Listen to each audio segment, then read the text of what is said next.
Past performance may not be indicative of future results. Therefore, no current or prospective client should assume that the future performance of any specific investment strategy, including the investments and/or investment strategies recommended and/or purchased by advisor, or product made reference to directly or indirectly, will be profitable. Different types of investment involve varying degrees of risk, and there can be no assurance that any specific investment will either be suitable or profitable for a client's investment portfolio. No client or prospective client should assume that any information presented serves as the receipt of or substitute for personalized investment advice from the advisor or any other investment professional.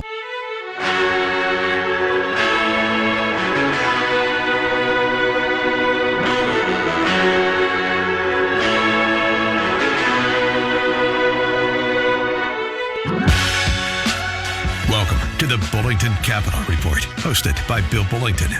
For the next hour, you'll receive information on current market conditions and trends that could affect your financial future. If you have a question, you can participate in today's program by calling 216-901-0945. That's 216-901-0WHK. You can also reach Bill by going to his website, bullingtoncapital.com. And now, here's Bill Bullington. Well, welcome back. It's been a kind of a little quieter this week looking at the stock market. You haven't had another 10% day up or down. It's just interesting. But, yeah, things are actually starting slowly to improve. But you got to look for the improvements because, see, the media, not all the media is working in your best interests.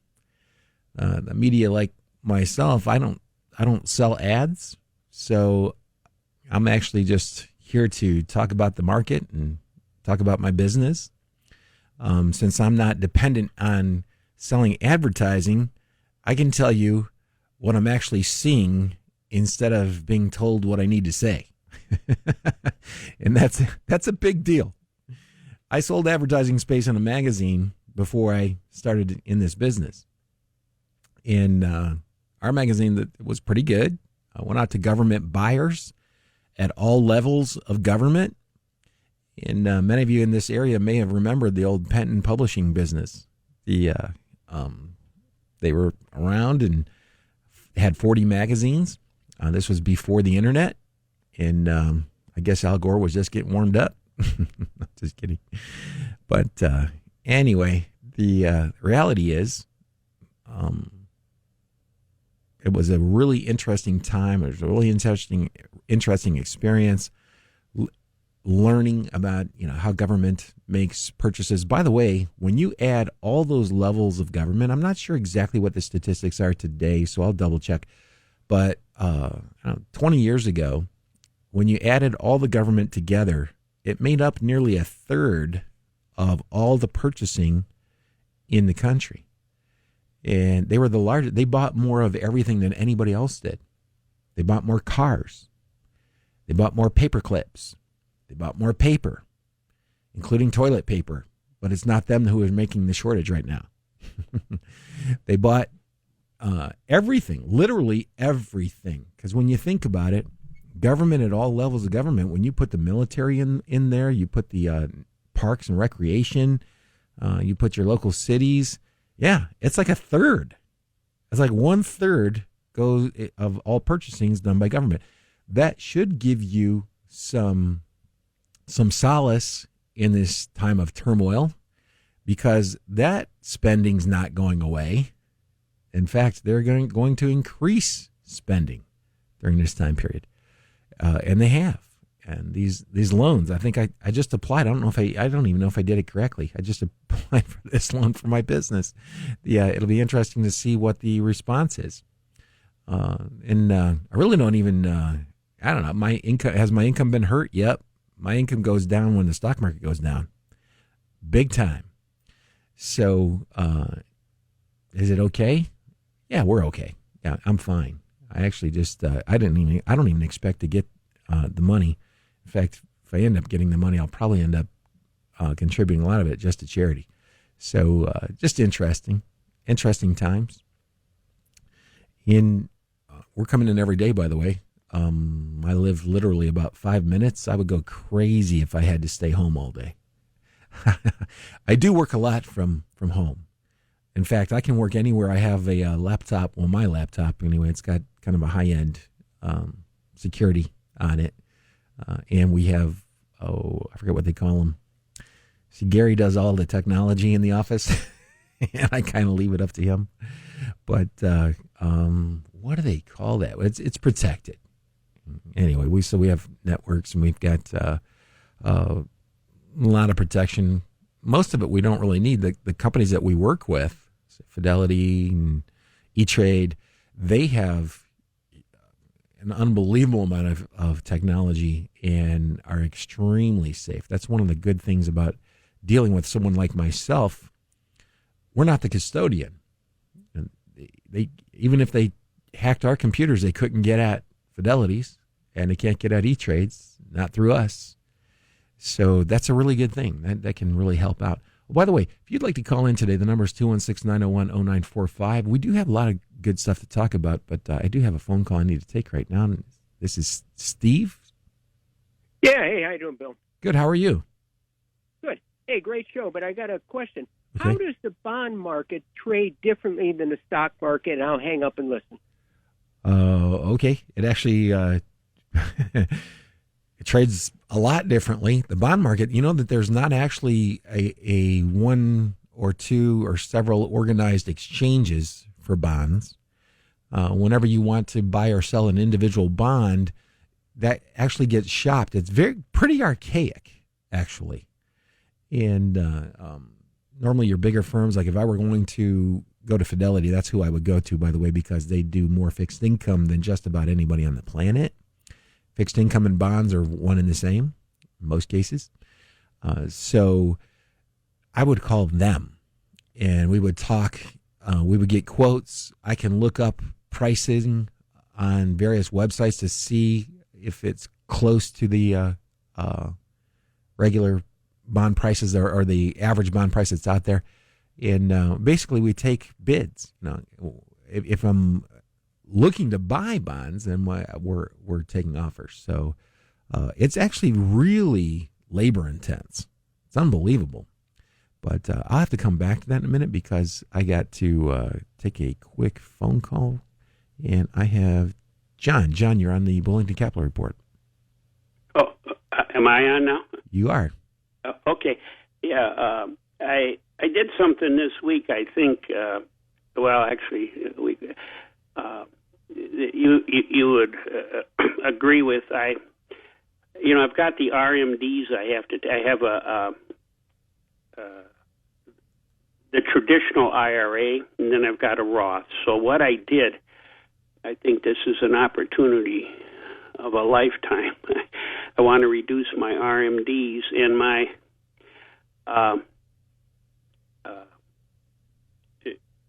so you did a conversion? Yeah, I've got a mix, but basically I've got index funds in the S&P. Sure. I've got small cap stocks, little international. Mm-hmm. The bottom line is I sold everything. Well, with everything being so low, I did a conversion.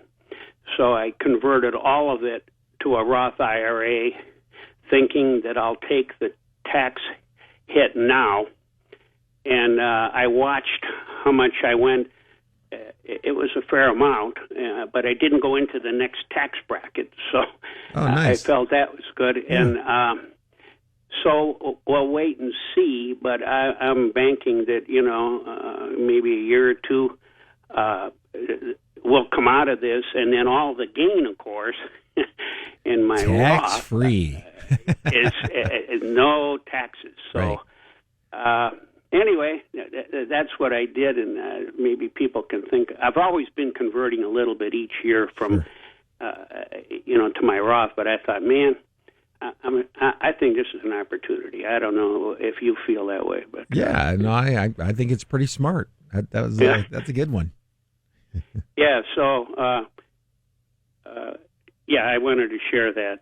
I listen to you every week. But, thanks. Yeah, I mean, maybe somebody will take advantage of it, but it's when you go through that cash register when you do the conversion. Yeah, well, yeah, you have to do what you did. You've got to look at it, make sure it's not going to bump you up in taxes. You don't want to be converting to the tax-free if it's going to cost you more money to do it than it would have had you just left it alone. Oh, yeah, right. So you got to do that analysis, and it sounds like you did it and did a good job of it. So. Well, and that's you great. That, and then you don't want to, like I say, you go through the. You don't want to do a transfer when everything's real high. I mean, because then it went into the Roth. Now Sure. I'm losing a bunch of money. Well, I'm probably still going to, but overall, I think we're at a kind of a low point. I mean, I'll never hit the exact low. Yeah. Anyway, nobody ever does. Yeah. Well, actually, there are two types of people that do: the lucky and the liars. Oh, okay. All right. So, and by the way, that second category outnumbers the first category by about 100 to 1. Okay. All Well, right. Well, have a good I hope weekend. that- Yeah. Yeah, you too. I hope that helps somebody. Or Yep, anyway, absolutely. thank you. That's great. Mhm. Bye. Yep. Stay safe. And I got to go to Don. Don. Hello, this is Don Hoyer. I'm calling you to give you some information about Hillsdale College, if I may. Sure. Absolutely. You mentioned in your email that, in this time when we don't have, we can't get out and do stuff, Hillsdale has some really wonderful courses that you can get for free online.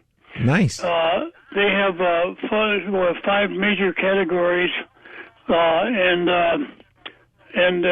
basically, to give a really quick history of them, they were formed in 1844 as a religious Baptist abolitionist group, and they were formed in let's see, what was it, Spring Arbor, Michigan, and it was a time when kids in that time you could travel by train, so they got into Hillsdale and then walked 2 miles to the college. And after a few years, they decided, well, it'd be better just to move into Hillsdale. So that's how they formed maybe 8 years after that as Hillsdale College. Okay. Yep. The thing to do since we all have time stuck at home, Yeah. you could take advantage of their free courses, and they are free. There's a chance to give a contribution to them naturally. That's awesome. And if anybody deserves it, they do, because they're doing such a great job. Right. They don't accept any federal money, and so they're all supported privately. But the way to get them is to key in Hillsdale College free online courses. Okay. Hillsdale College free online courses. That sounds good. Or what's easier to get into it is Rush for Hillsdale. Okay. That sounds good. Hey, thanks for that information. How are you feeling? I'm doing good. Well, that's good. That's really we'll have to get together as soon as the virus goes away. Yeah, I hope so. Yeah.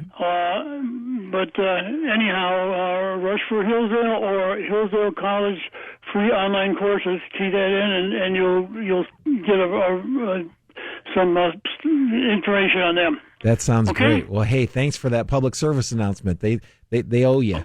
Okay. All right. Oh no. Well, we owe them because they've been Yeah. doing such a great job Right. so long. Yep. Well, Okay. have a good weekend. Thank you, Bill. Sure. Bye-bye. Yeah, that's awesome. Hillsdale College, free courses online. I'm a little upset. I think I just paid some money to that master's class. No, I'm just kidding. Actually, I got a free master's class. The guy that does the tech in our business, our office, signed up for it. And if he signs up, he gets get somebody a free 1-year subscription. So I signed up for it. It's pretty neat. It's amazing what you can learn online. That is blowing my mind. And I'm going to start a YouTube channel. I decided, I know I've been talking about it for years, and I've got a few clips out there but I'm taking this downtime, and here's what's happened. by the way. The technology has improved, like, dramatically. And so, in other words, it's good for dummies like me.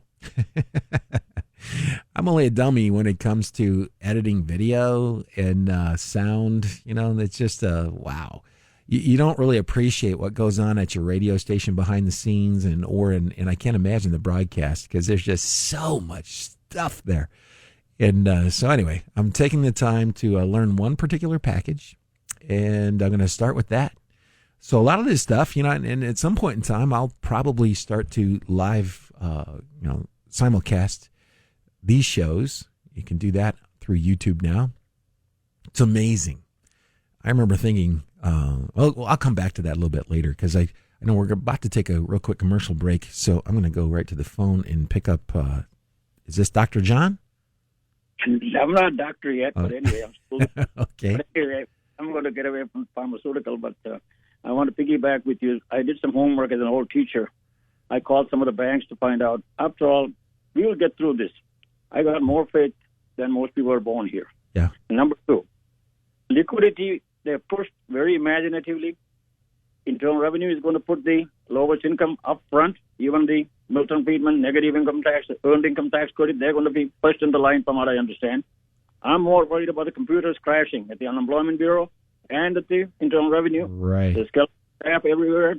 And the other thing is, one thing they could have done, I'm not trying to be critical, there are a lot of enrolled agents there. Small business is the lifeblood of this country and capitalism.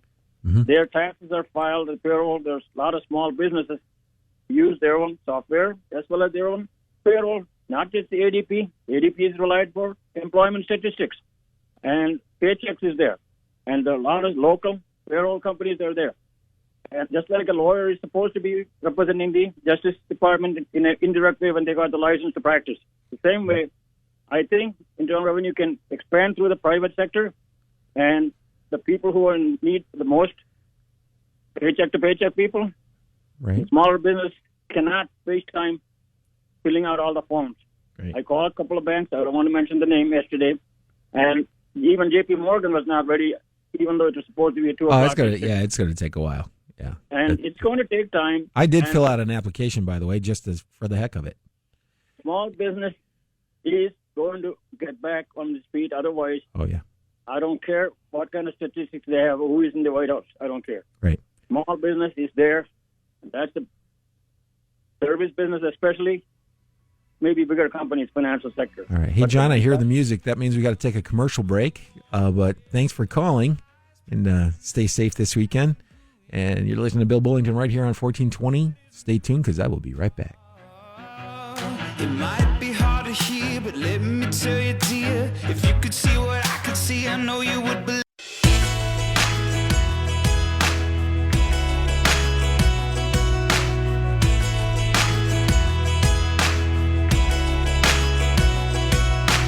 When I'm alone, when I'm afraid, when I have had all I can take. And we're back. Hey, this is Bill Bullington. I'm here every Saturday morning from 11 to noon. You can also find me on my website. It's bullingtoncapital.com. You can go there and check the contact us form if you have a question. If you have a comment, that's fine too. Try to get back to you as quickly as we possibly can. It's been interesting the past couple weeks dealing with some of the bigger financial institutions in the world, and they're actually moving very slowly. I know everybody thinks, well, duh. And I'm like, yeah, I know what the background of these companies are. They're extremely well managed. They've got ample staff, and they just have to be bombarded. That's all I can say. These guys are just overwhelmed. It's amazing. It's actually amazing to me. But anyway, there are some opportunities out there. And one of the things I really wanted to talk about is that how the economy grows after this. This is going to cause growth. And it's kind of like, do you peel the Band-Aid off slowly, a little bit of pain, not too much, or do you just rip it? Okay, well, this is one of those rip it moments where the economy's... I guess I shouldn't laugh, but the realistically, this is what's happening. So you've got a virus that's extremely contagious and basically can cause death through what is very similar to pneumonia. Okay, so the lungs just fill up and shut down.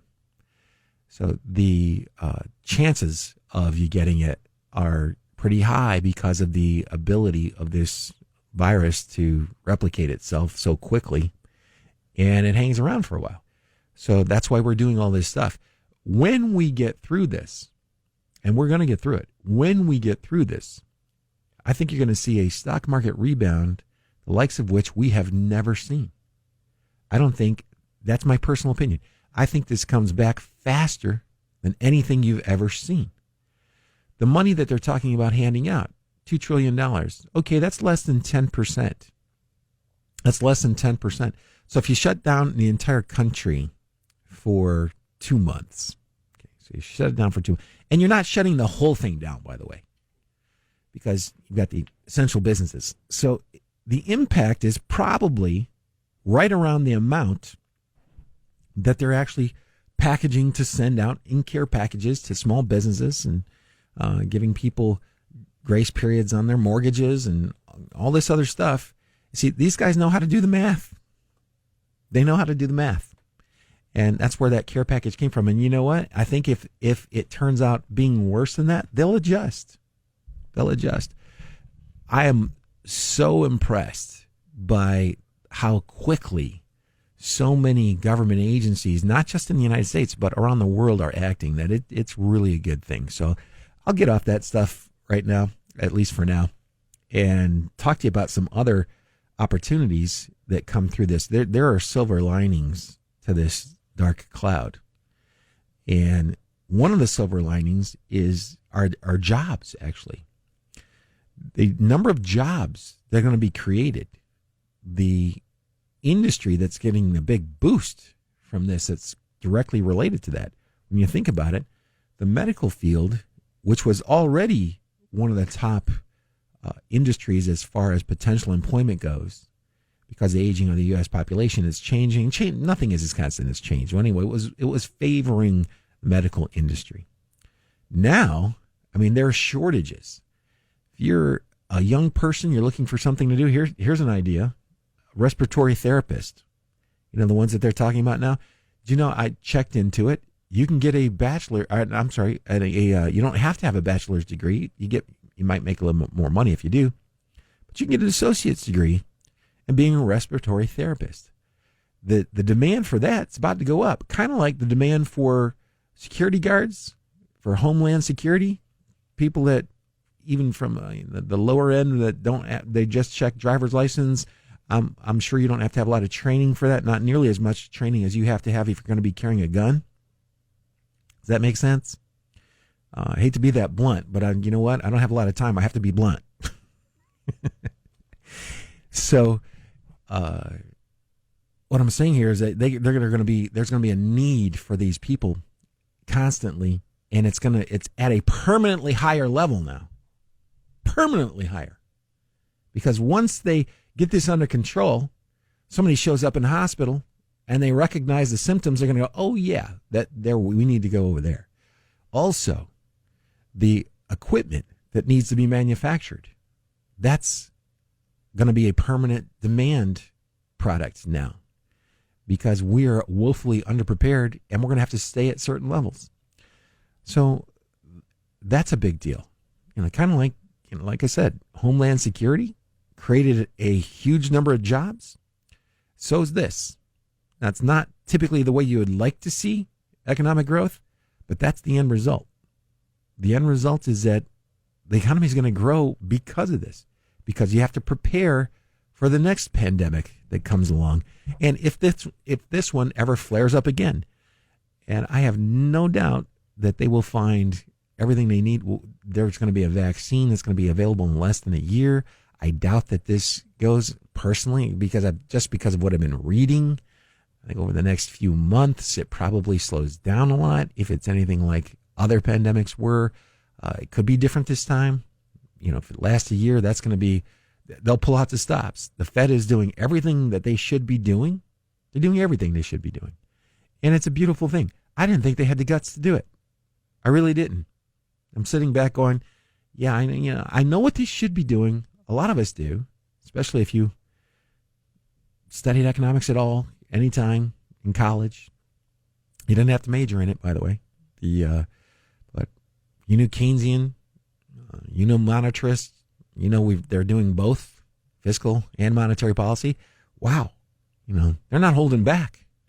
So now getting it executed, that's another thing altogether. And I don't think it's going to be easy. I know it's not going to be easy, but the execution now is everybody's watching. So if this works out pretty well, this could be, by this fall, even actually a couple months from now, could be just a distant memory. So in the meantime, there are opportunities out there. Might be a little bit early to go completely all in. I'll let you know when the coast looks clear. And here's the idea behind this. What do I mean by the coast looks clear? You're not supposed to be trying to time the market, Bill. You said that's impossible. Well, it is impossible. You can't get it exactly. And those people that tell you they buy the bottoms and sell the tops, they think other people don't have access to charts that you won't be able to know and go and check up on them. And like I was talking about, there are two types of people that buy bottoms and sell tops. The first are lucky, the second are liars. And it just happens. That's what they do. So you can't really, I wouldn't listen too much to the general public. What I like to look for is I look for the stocks that are investable by institutions. Institutions, what are they? Those are exchange-traded funds, mutual funds, third-party money managers. That's somebody like, I won't bother explaining it. It's just not that big a deal. But you get private money managers. There are certain types of stocks that they can invest in, especially if they're regulated. Most of the money that's in this country is ETF and mutual funds. And then you have pension funds. But the mutual funds and ETFs make up a huge percentage of that total. And they're restricted from buying companies below a certain size. Why? Because if one big fund decided to buy something, it could push the price up extremely high and then turn right around and dump it. We've been seeing a lot of that stuff going on. Well, if they didn't have these rules, that would be a lot more frequently. If they didn't have these rules, every month would be like the last 2 months. Every month would be like you would talk about, nobody would invest in stocks. They would be too afraid of all the volatility, which is very interesting because that's the case in Europe. About 1 in 5 households has money in the stock market there. They don't invest in stocks. That's crazy. Their stock markets actually have, if you go back, over the past 100 years, most of their stock markets have done better than ours. And nobody invests in them. I mean, like 1 out of 5 households has any money in stocks. That's pretty interesting as far as I'm concerned. But the bottom line is I just did it to myself again. I lost my whole train of thought. That gets me a little uneasy when I hear about this. And when people are paying money, you're talking about, they're talking about the reality of maybe going negative interest rates here. They might charge you money to keep your money safe for you. That could easily happen. That would encourage people to put more of their money, to look more for stocks. And the stocks they're going to be looking for, by the way, are the ones that pay dividends. Let's talk about investing in dividend stocks for a second. Last week, I mentioned a fund that's one of my favorite funds.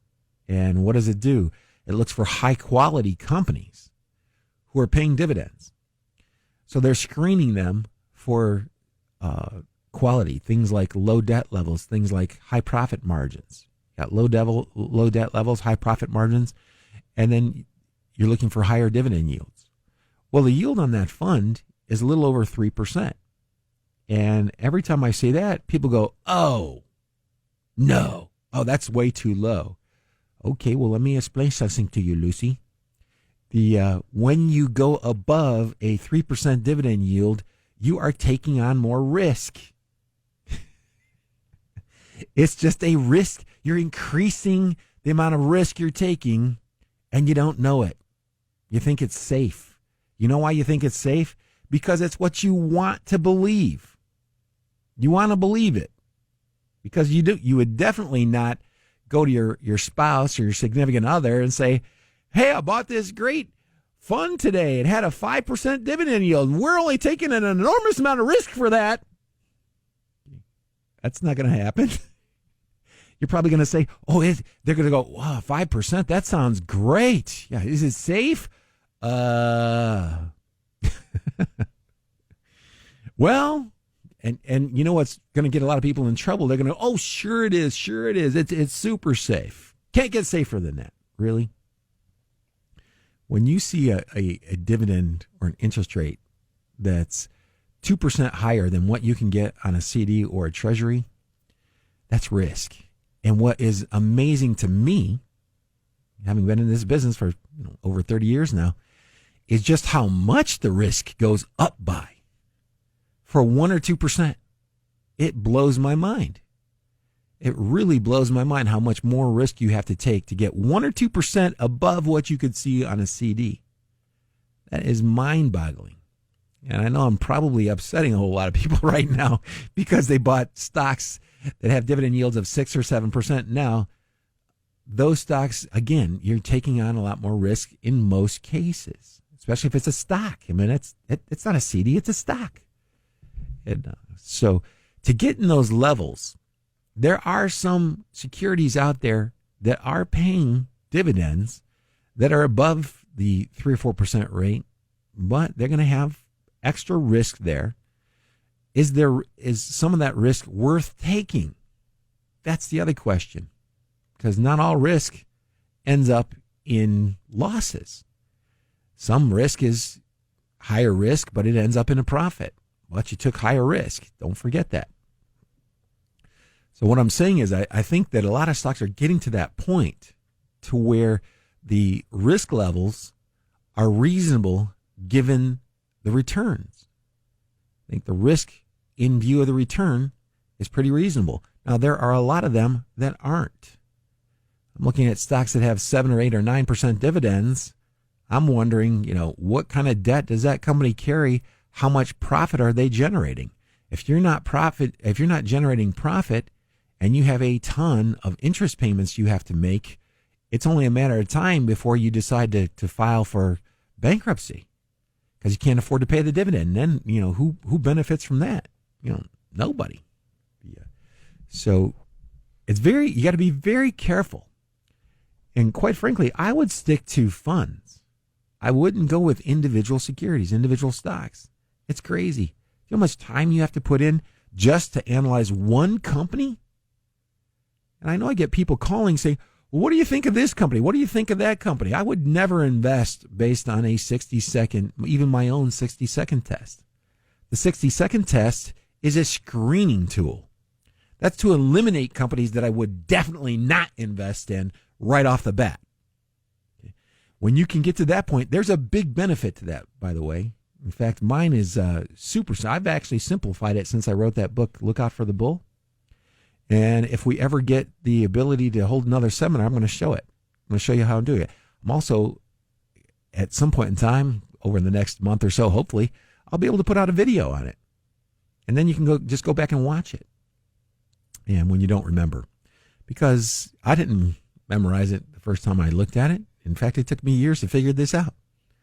And it's a shortcut. I'm going to tell you exactly what I did. So, in fact, next week's show, I'll probably bring some examples with me and show you how I think about that kind of stuff. It's actually relatively simple. Having said that, I've done this for 32 years, so I have no idea what new people think anymore.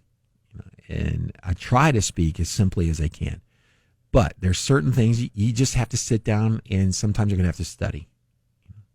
Unfortunately, you may have to study. But hey, it's only your life. Some people say, your money's not your life. No, but it does dictate the kind of life you're going to have. So anyway, I hear the music. That means I got to take a real quick commercial break. This is Bill Bullington right here on 1420. Stay tuned because I'll be right back. I long for your embrace every single day.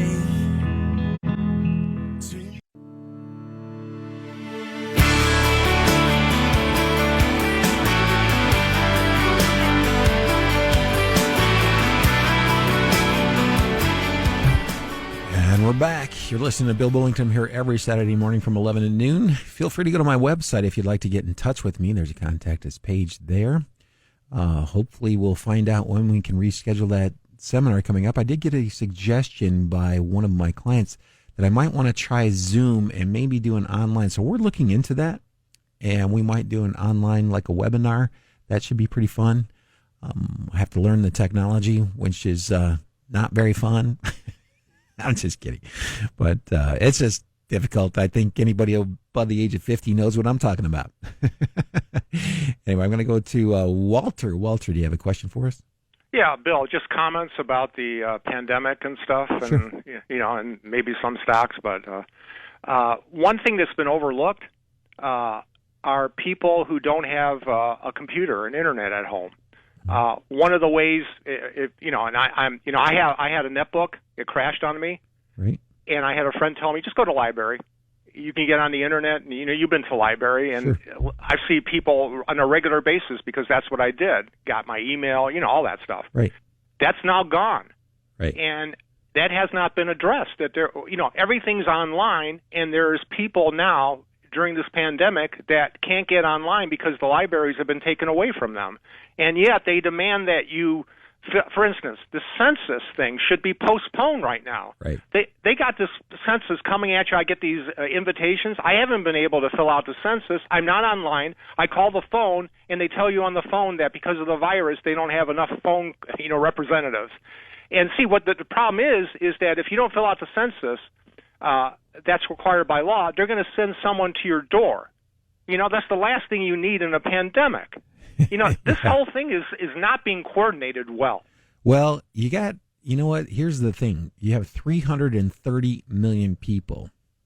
Well, I'm going to give you a task. I want you to call 10 of your best friends Monday morning before noon. Good luck. You know what I'm saying? Yeah. It's just incredibly difficult, and I get it. That's why I was talking earlier on the show about the changes that are going to come. And this is, unfortunately, it's how humans learn. It's called experience. And I always said that experience was the best teacher, but it's a lot better if it's somebody else's experience that I can learn from. But it's a slow process. It's very aggravating. People aren't doing what you see is obvious because it's not obvious to them yet. And that's part of the frustration of this whole thing. But I would bet that after this is over and all the new procedures, kind of like when you go to the airport, all the new procedures that are going to be in place, we'll get through it. And then the next time it happens, it'll be a little bit easier. But for right now, it is a mess. Oh, absolutely, Bill. I'll give you another one. I heard this by, conservative's favorite person, Bernie Sanders, on The View Thursday. Yeah. He was saying about the health care, and I had not thought about this. He said in the stimulus bill that was passed, right, health care is not covered. So if you get hospitalized by this virus, mm-hmm. you're on your own. And he says the trouble, Oh, you mean your health insurance? Your health insurance will cover this. Yeah, okay, but here's the thing. If you lose your job, right, oftentimes you lose your insurance or you can't afford the premiums because you don't have income. Right. Now we're hearing that the checks coming to people who don't have, they don't send a direct deposit, may take months to get there. And he says you may have a big bill if you have to go to the hospital because the stimulus bill does not cover. Here's the thing, and I understand exactly what you're saying, and it is a mess. But if you go to the hospital and you're sick, they have to treat you. Oh, they have to treat you. But in the end, how long is it going to take before you have all these bills coming at you? I mean, just rent, shelter. Even in Ohio right now, the food banks are saying that they're running out of food, that they need $25 million just to get them by for a short time, you know? Yeah, there's no doubt that there are absolutely, this is an extremely hazardous terrain that we're on, and there are an unbelievable amount of challenges. We've never seen anything like this before. So to have passed a $2 trillion package as quickly as it's gotten passed, to me, that says something. By the way, I don't believe that this is new. This virus is new. I think I had it last year. I was as sick as I've ever been. I've never been that sick. And I'm telling you, if I were in my 70s, I'd be dead. There's no way. Now, I played Division I football in college, okay, scholarship, and finished. 1 out of 10 guys back in those days ever finished and got their degree, by the way, because we worked 50 to 60 hours a week, 10 months out of the year. I would have been better off being a slave. And I have never been that sick as I was last year. It felt like somebody had reached into my abdomen, was grabbing my intestines and twisting them. I would go through sweating profusely and then freezing a little bit later. I had congestion. I thought my head was going to explode. It stayed for a month. A month. That was over a year ago. So I think that this has actually been around a lot longer than anybody's ever, realized or was willing to admit. So anyway, that's only my personal opinion. But there are, we've come through a lot of things like this, and it's never pretty. It's never. You're just unprepared. They caught us flat-footed. Right. Absolutely. Yeah. So Bill, simple thing. I've never been through a drive-through at a bank. All the local branches are closed. Yeah. I don't even know what to do. I was asking people, what do you do, Yeah. And cash a check. All this stuff everything is thrust on you Sure. At once, and, you're just not used to it. Right. You get stressful, everything. Yeah. One thing about the stock market, I hear people talk about when obviously the stock market has sold off so much, Mm-hmm. I heard this a while back, some years ago. And I don't know if everybody knows. I don't know. I don't think I knew it. But when there's big sell-offs like New York Stock Exchange, sure. I always wondered about this. If more people are selling than there are buyers, who's buying what's being sold? Yeah, and I was told this, that they have banks that represent the stock market on the corners of the market in New York, and the banks are buying what cannot be bought by customers. Well, whoever told you that was sorely mistaken. They absolutely do not know how the stock market works. I was here when real people were down there and they were doing the trades. Yeah. So I have a much better idea. And I'm telling you, for every seller, there's a buyer. And for every buyer, there's a seller. It has to work that way. So what happens is the buyers can become more aggressive and be willing to pay more dollars. That's how the share price goes up. Or the sellers are more aggressive and are willing to accept ever lower prices. But there's always a buyer and a seller. Whoever's being more aggressive at the moment determines what direction the prices go. And if it gets out of hand, like they've done all these, they stop and take the timeouts regularly now when the market's moving up or down. But yeah, there's whoever told you that was mistaken, and that's okay. There's a lot of stuff that's talked about. This is not really taught in. You have to. It's not even taught to college kids. I'm talking to some college kids who are graduating. They're getting jobs working for big financial institutions, and I'm listening to what they're saying, and I'm like, holy cow! Well, I would go and ask for my money back from that university because you're going to get killed. With the knowledge that they had, but so in the school of hard knocks, they're going to learn. And but yeah, for every buyer, there's got to be a seller. That's why the share prices sometimes are so wild, because occasionally, nobody wants to step up and buy when somebody wants to sell. Yeah. It seemed like, in theory, that would be hard to match up. If there's an avalanche of sellers, how can you match that up with buyers? Well, that's why you see those big spikes in prices every day, like 20 or 30% on a stock. I mean, that is nuts. And that wasn't that common, or maybe it was common. We just didn't get to see it because now it's all computerized instead of having people actually doing the transactions. And reporting, by the way, the actual last price that was reported, I remember seeing reporting that was behind by like a half an hour. So nobody actually knew where the current price was. Think about that for a second. Today, you type in, you go to your broker, you can type in and you'll see what the current price being offered is before you hit the send button. And you're doing a lot of the stuff that that people down on the floor used to do. You're just doing it yourself. One last question. In your own, for the people that are your customers, any panic? Anybody was selling during the big sell-off? This is probably the first time I haven't had anybody sell and go completely to cash. I've had a few people where we've raised some cash, and we're getting ready to go back in. And I'm glad you reminded me of that.